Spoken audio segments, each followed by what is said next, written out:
Welcome to another Cambridge Nedbank Daily COPpuccino. I have this afternoon two guests who I regard as quiet revolutionaries. Jonathan Hanks is the founder of a sustainability consultancy, Insight Sustainability, down in Cape Town. Cormac Cullinan, my other guest, is an environmental lawyer, also based in Cape Town. What are you picking up here at COP that particularly surprises or you regard as significant? It was interesting when the UNFCCC Executive Secretary Cristina Figueres spoke. She said two things. She said that we're going to need to see business engagement. Business can't wait for a policy context to be certain. If business is waiting for that policy context, then we have a real problem.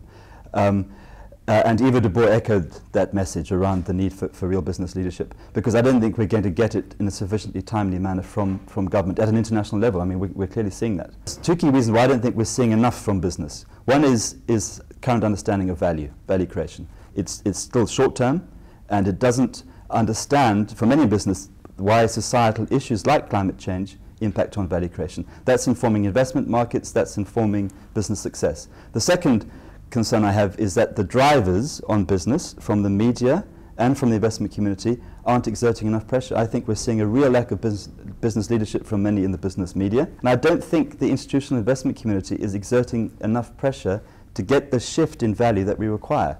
So without those two fundamental shifts, I think it's going to be very difficult for business to affect the leadership beyond what it's doing already. A lot of the discussion is not only to do with this COP, but the Rio +20, which is coming in about 6 months' time in Brazil. And what's very clear is that what's happening at this COP is part of a wider picture to postulate a green economy as the answer to the environmental problems that we face. The difficulty is that this is not the green economy as originally conceived. It's a green economy in which the original content has been hollowed out and something put in its place. And broadly speaking, the idea is to expand markets further by creating new commodities, new goods to trade. And that has gone from material goods like ore or timber, etc., to now ecosystem services and their proposals for all kinds of new commodities to be traded. And that's a source of grave concern for the social movements. And the discussions are about what is the correct counter-proposal, if you like. You're seeing a development of strength around an alternative green economy idea within the global civil society movements.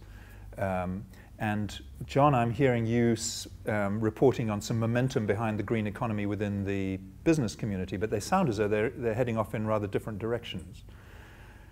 In light of some of the social movements, the 1% and the Occupy and the Arab Spring and so on, do you see this as a potential problem, John? They're fundamentally going to be giving us the solution that we need. I mean, they're talking about cuts. We need to cut and we need to cope.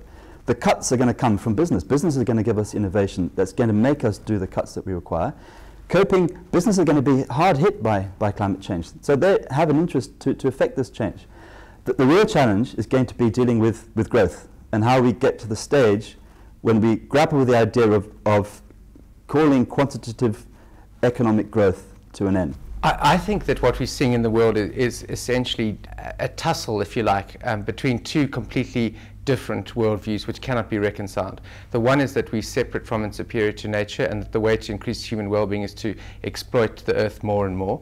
And that is unfortunately the underlying thinking behind the COP, because the argument is about exactly how many parts per million can be put into the atmosphere before the wheels fall off.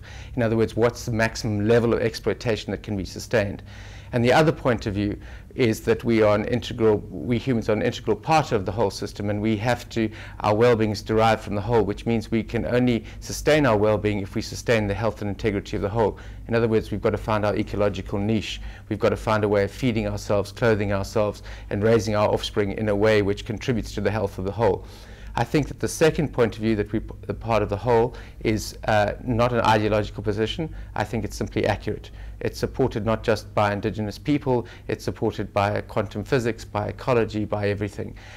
However, the delusion, as somebody said yesterday, the delusion of dominion, the delusion that we run the show, is the dominant one driving policy, etc. My concern is We need government regulation. If it's too co-opted by business, the current old mindset in business, we have a problem. But we get some visionary business leaders that say, yes, we need to pay the right price for carbon. Yes, we need to take a longer term approach. Without that, it's going to be very hard for government to make that shift. And also, governments are accountable to the people. And I don't think we see the groundswell, to be honest, of people that want to pay the right price for goods and services. So we say government's short-term. Well, they're short-term because they're responding to the people, but do the people want to make the short-term immediate sacrifice for long-term benefit? I'm not sure we're seeing that.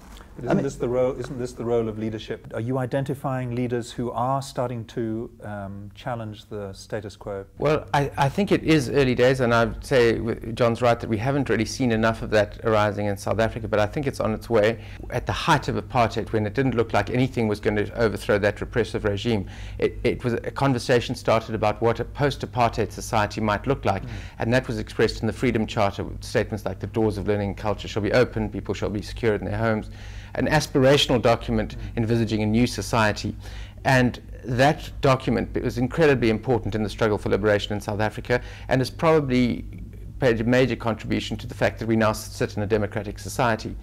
So this document, provisionally called the People's Charter for Africa, is intended to start a conversation about what an ecologically sustainable, socially just and spiritually fulfilling society might look like. In other words, a future society which would not generate climate change as a byproduct as the industrial society does.